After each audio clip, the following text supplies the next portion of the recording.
our lecture of labor economics, or the textbook of labor economics, it's roughly divided into actually two parts. So we can say that up to chapter 8, which is the labor mobility, that is the market approach to labor market.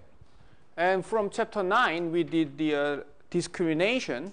Then that is the part that we can call it the non-market approach to labor market. So for example, like labor market discrimination should not happen if the market is pure market economy. Okay?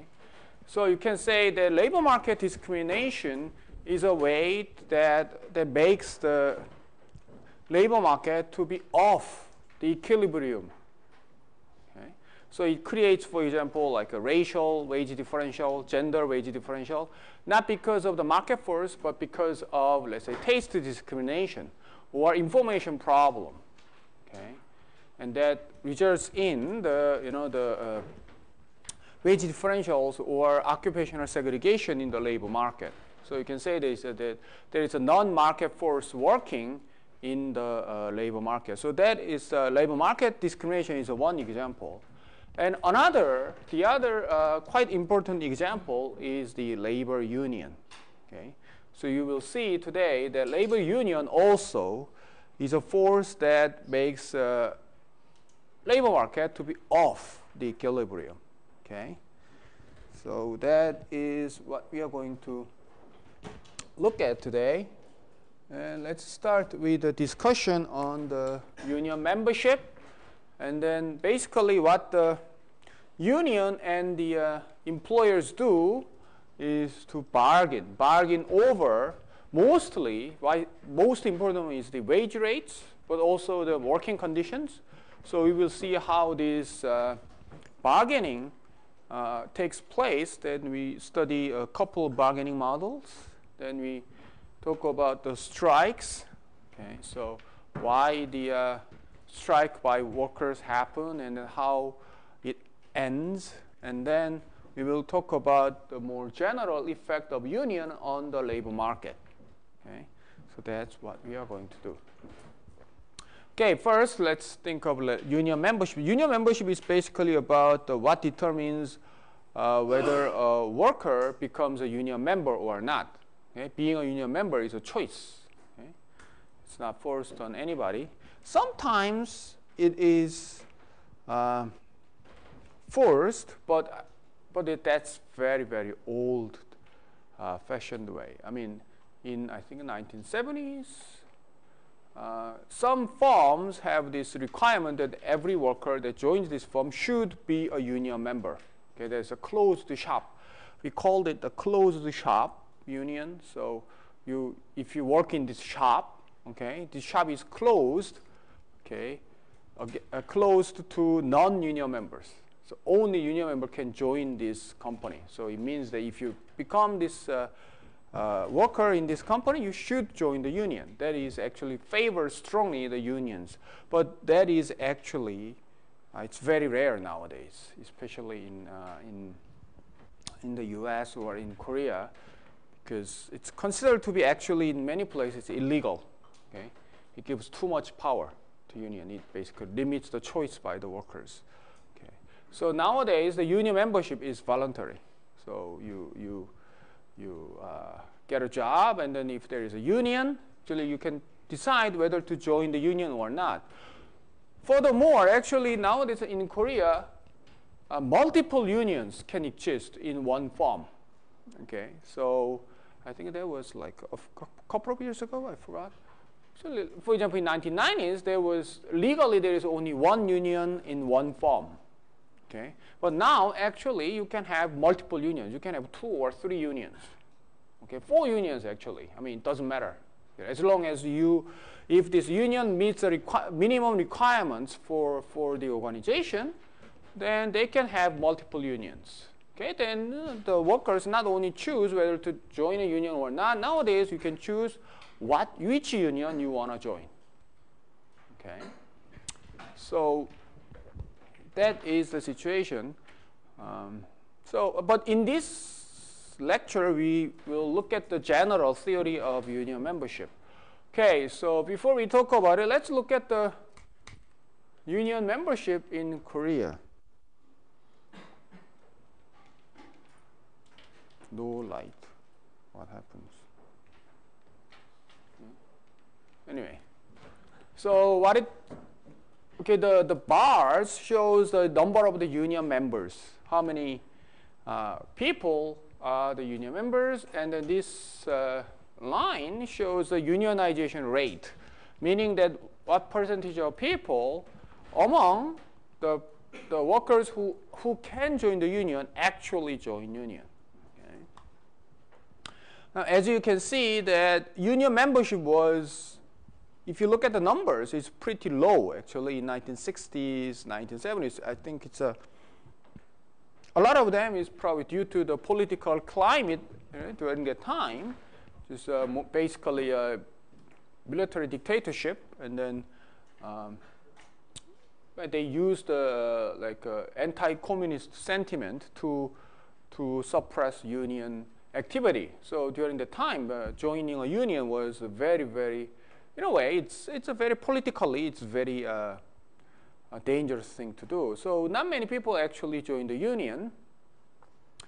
But as you can see, the unionization rate itself, I mean, one thing is that, and the other thing is that number of workers were smaller, much smaller during the time. So, and as you can see that actually the union membership rate was around 25%. That is not that big, but actually it was falling. Okay. So it was falling like to 17, 18%, okay?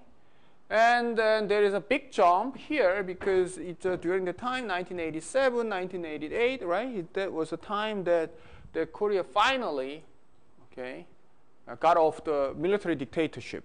Okay, that political change also was a very positive development for union organizers. So the union membership has increased quite a lot, and plus that there were more workers.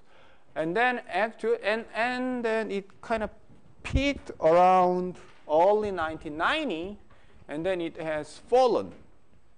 Okay, and then it's kind of stabilized around 1.5 to 2 million workers. Okay. And then in terms of unionization rate, it's actually pretty low. It's 10% basically. Okay. So now it has been around 10% for the last 10 years or so. It's around 10%. So only 1 out of 10 workers who theoretically, legally can join union actually join the union. Okay. So that unionization rate is actually pretty low.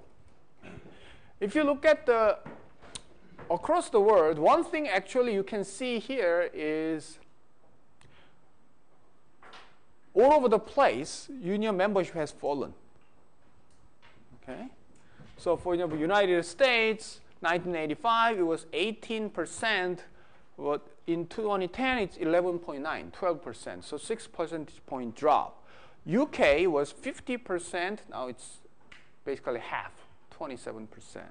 Australia, 57 to 18, and Japan, 29 to 18, 19. So as you can see that in major countries, actually the union membership has fallen. So union was very strong in 1980s, probably 1990s, but and then nowadays, actually, it's not as strong as, let's say, 20 years ago.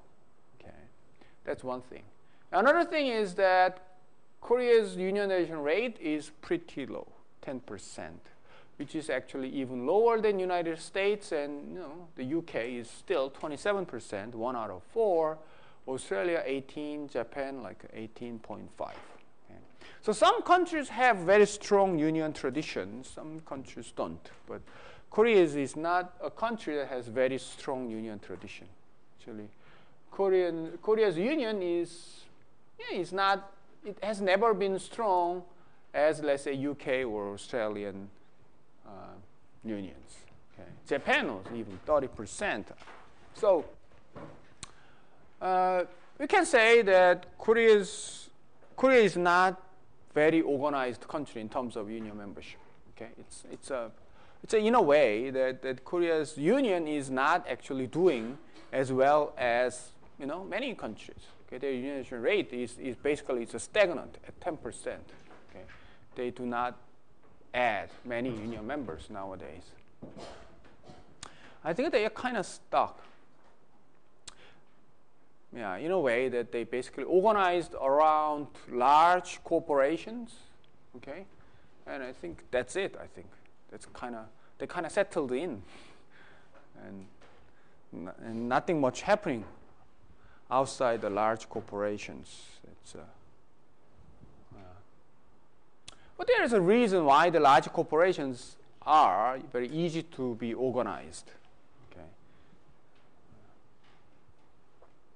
Okay, now think of the simple model of decision to join a union. Actually, you can think of it. You can think of this way. If you join a union, okay, if the union actually works, your wage will go up. Okay, that's what unions do. Okay, that's the most important thing that unions try. I mean, if a union is not effective in raising their wages, then no one will join the union. If you think about it, joining a union is a bothering thing. If you join the union, you have to go to meetings, you have to do something for the union, right? And if they don't give you any benefit, who would join the union? Okay?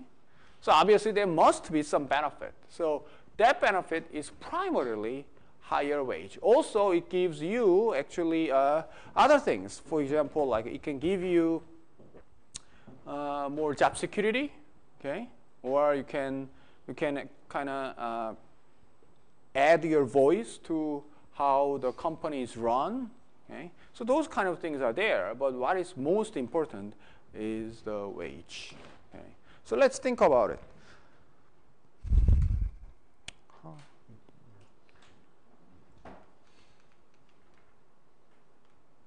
Okay, so think of this. So this is before we have a union. Okay, so this worker is maximizing utility at L0, the leisure hour L0, and working income I0, and it's happy. Okay, and the wage rate W0. Let's say that, and there is let's say a union is being created. Okay. So you have to decide whether to join a union or not. And what unions do, as I said, that it will increase the wage from W0 to WU. Okay? So now we have a new wage line, okay, WUT. Okay? So that's fine. It seems to be that there is nothing to lose, okay, because you will have higher union wage. But there is a problem. One problem is actually that since the wages are higher, the firms will have lower profit. Okay? So over time, it is possible that the firms will actually decrease the employment level. Okay? So it's not going to hire as much as the case where there is no union. Okay? So it can happen that you probably have to force to take more leisure. Okay, meaning that there is a chance to, let's say, lose your job, or you cannot work as much as you want. Okay? But actually, your income will be higher. Okay, for example. So, for example, like if you can take U1. Okay, if you take the point L1, I1, okay, then you will, this person will join the union, obviously, because joining a union, this person will get more leisure time, but less work, but because of higher wage, the income will be higher. So utility level will be U1, so will be happier. So join the union.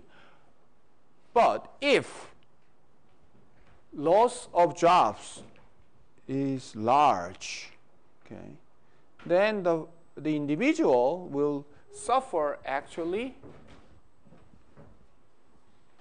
lower utility. So utility will be lower. Okay. So you can think of this situation. Let's say initially you are at this U0. Okay. And let's say somebody comes in. Okay. And then, say that we have to organize a union. Usually there is a union organizer who wants to do this type of things. Okay. It is possible that this person was encouraged by, let's say, other unions. Okay. And then you figure out, okay, if we create a union, okay, then we will have higher wage. Then we have to figure out the trade-off. Okay, the trade-off here you're thinking about is with higher wage, what if the firm actually cuts down the employment? Right. And one possibility is you can think of, okay, they will cut down the employment, but not by much for whatever reason. Then people actually have an incentive to join the union and organize the union. But if for some reason you expect the firm will cut down employment by a large extent, like L2, okay, then the individual will have no incentive to join the union. Okay, so as you can see, what is important here is that given the wage increase, the benefit of union membership depends on how much loss of employment you expect, right? So that is the thing. So basically there is a basic trade-off. Okay, if the firm has to pay higher wages to their workers, their profit will be lower. Okay, so at some point they have to adjust the employment level. They cannot go on forever. Okay? So if they adjust an employment level, then there is a consequence. Okay, that consequence depends on how much adjustment is likely to happen. So that's what we talk about. So there could be employment cutbacks. So if a firm's, so basically we can think of like a labor demand curve. What is the firm's labor demand curve like? Okay. If the firm's labor demand curve is, let's say, relatively inelastic, so inelastic labor demand curve gives you higher wage increase, but relatively small employment loss. If the labor demand curve is elastic, then basically the other way around, right? If they increase the wage level higher, then employment loss will be large. So elasticity of labor demand is quite important. Okay? Actually, this is one of the most important thing that when you look at the unions. So unions are more likely to be organized in firms where the elasticity of labor demand is low. Okay? So the firms with inelastic labor demand curve are likely to be more organized, or more likely to be organized than firms with elastic labor demand. Okay? So that is the thing. So that's what I just said. So think of the demand and supply of union jobs. So demand of union job basically means that how much the workers want union. That's the demand. Supply of union job is that how much the union is to be organized. So you think of like an organizer group and workers. So let's say you have organizer group. Yeah, it can be possible. It's let's say labor activists working for, let's say, some type of big union organization in this country, and then they are thinking about we have to organize workers in some firms.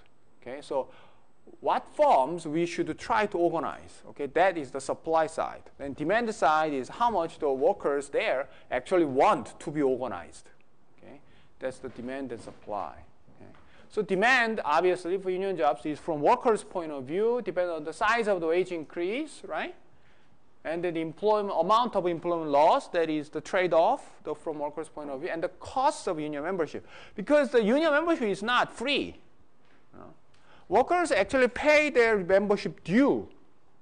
Okay. if you join a union, let's say when you get a job later, then if you join the union, then you have to pay money to keep your union membership. You have to pay and then not only that, you have to, probably spend some time in doing union activities.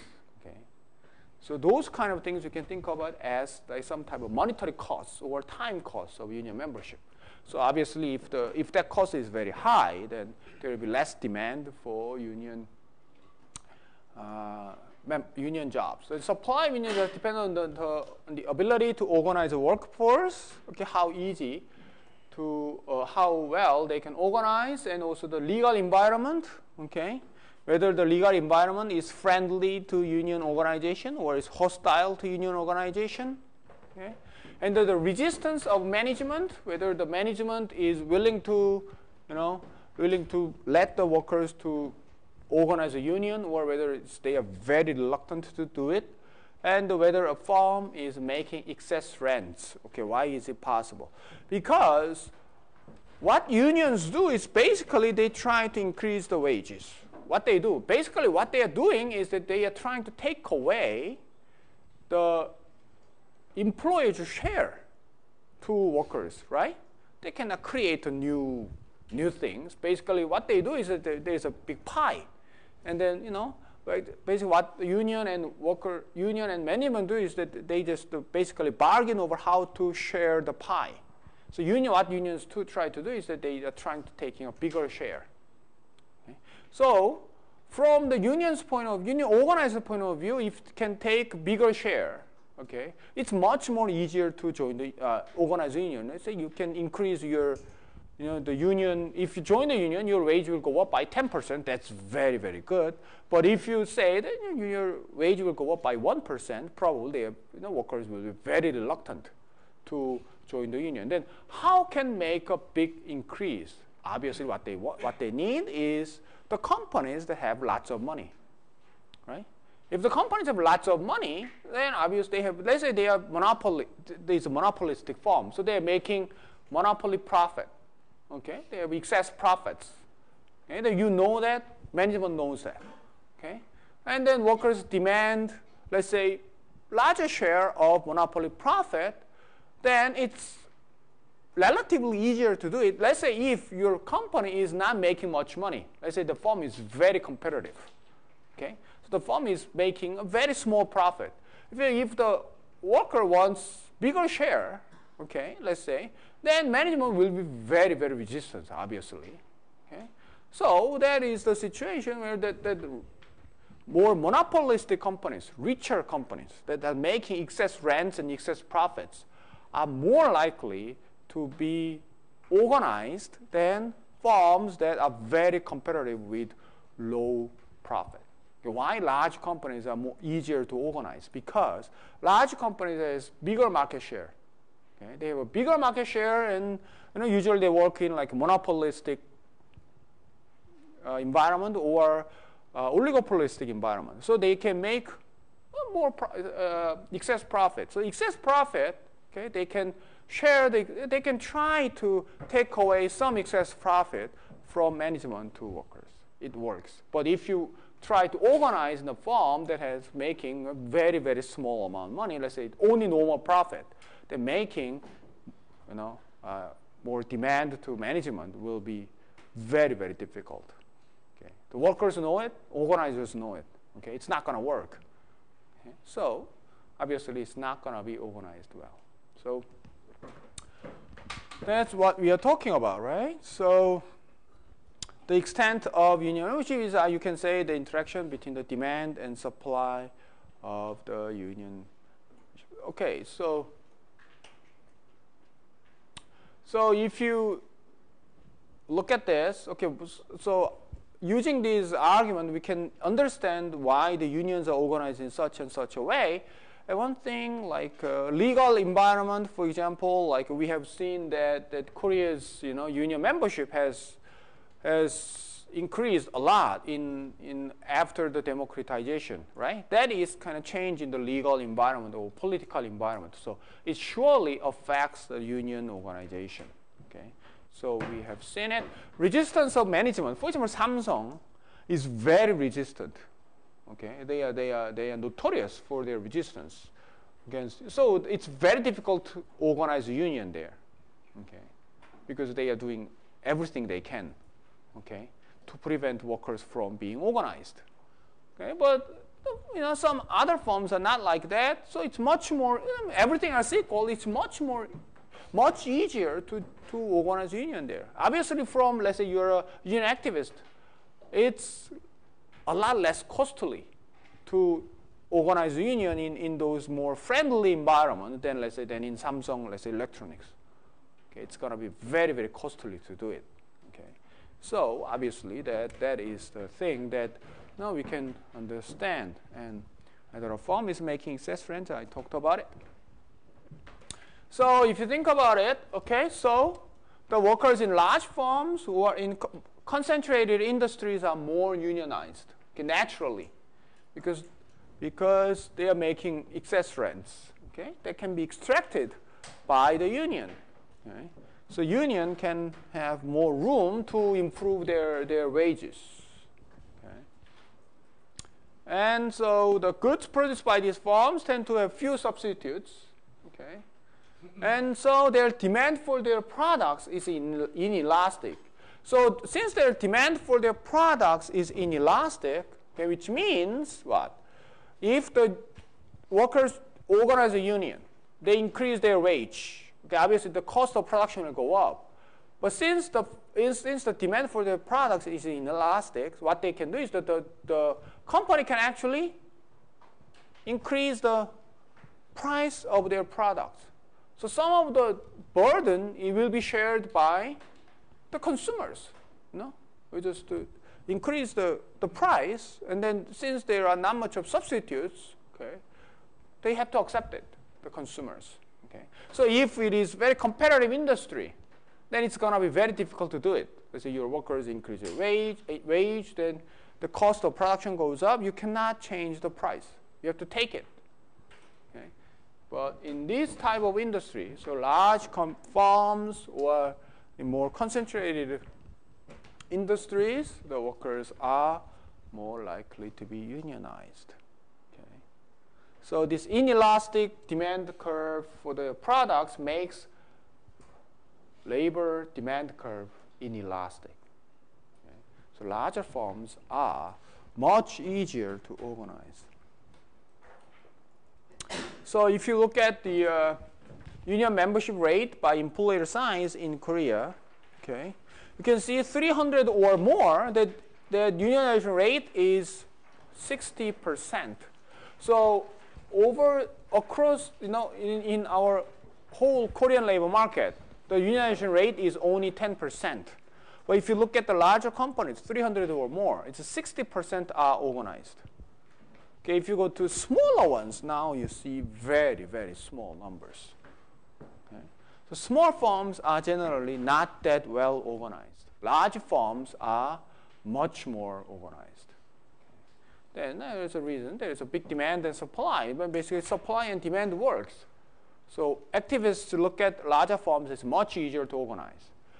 And then workers in there, then they know that these unions can increase their wages much more easily because their demand, labor demand is inelastic. So combining those factors, then you have this.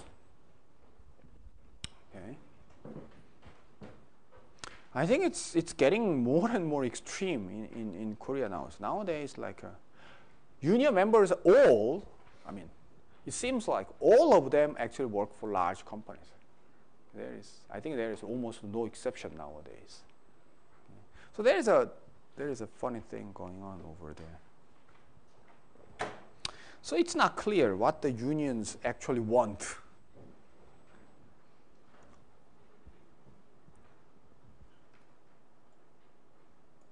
So that's the thing that we need to look for, okay? And then another thing that is that workers in skilled occupations are more unionized. Why? Demand for skilled workers is relatively inelastic compared to unskilled workers. Unskilled workers can be easily replaced. You organize a union, you just fire them and hire somebody else. You're gonna lose much, okay? Because you can, train them quickly, and then they will be as productive as the workers who organize a union. But if you're skilled workers organize a union, it's very difficult to replace them, obviously. So that is the thing. So they have much more, much easier. So you can think of it like who are not likely to be unionized: sales workers, laborers. This is agricultural workers, service workers. They are not that unionized. Who are more unionized? Plant machine operators and assemblers, like a mid-skilled level. Okay? And craft and related trades workers, like a clerical workers. Okay? Senior officers and managers. And technicians and associate professionals. Okay? So semi-skilled to skilled workers are much more likely to be organized than these. So it's you can think of it as the effect of this labor demand. Men are more unionized than women. Okay. Not sure, but one reason is that men are likely to be working in the firm for longer time than women. So the benefit of joining a union, if there is benefit, it will be felt much more greatly by the male workers than female workers. If you work for this company for, let's say, 20 years, if you think you're going to work for this company only for 5 years, then obviously that joining a union is much easier if you have a plan to work for 20 years, I guess. Or simply probably Ben likes doing union thing. Who knows? More educated workers are more unionized. Basically, it's a similar thing that unskilled workers are likely to be less educated. Skilled workers are more educated. And plus that in Korea's case, larger corporations are more likely unionized. And if you combine them, then union workers are generally more educated than non-unionized workers. Okay.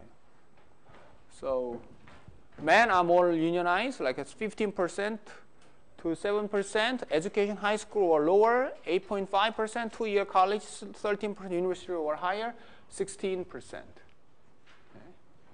So more educated workers are more likely to be unionized. Okay. So that's what we looked at. Okay. So all these things actually point to a direction that elastic labor demand is the most important thing that determining who are likely to be unionized. Okay. So inelastic labor demand gives fertile ground for union organization. Okay. I think in Korea's case now it's clear that the larger corporations are almost exclusively nowadays organized.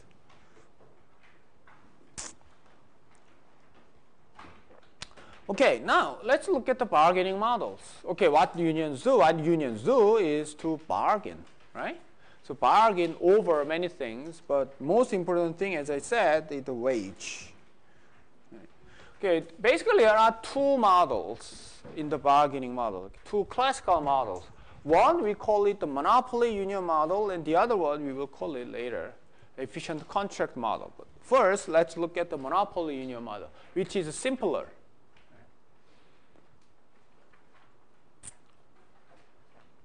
In this monopoly union model, we think of union as a utility maximizer.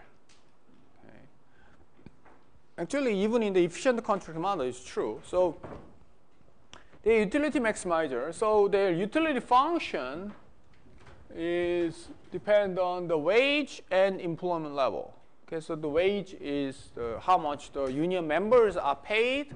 E is the how much. E is the employment level of the union members. Okay. So you should not forget the union work for their union members. Okay? Even if you are a worker, if you're not a union member, you are not actually concerned for the unions. Whatever they say, it actually don't pay attention. Unions care about their members. That's how they operate. Okay? And the union leaders are elected by votes of their union members. So they should care about their own members. Okay? If you're a leader and then you want to be re-elected or you don't want to be elected, okay, you should work for the person who has votes, okay, who have votes. Your union members have votes. Non-union members have no votes. Okay? So that's the most important thing. Now, so the W&E is the wage and the employment level of the union members. Okay, and then what we call this the monopoly union model, because this model simplify the bargaining in this way.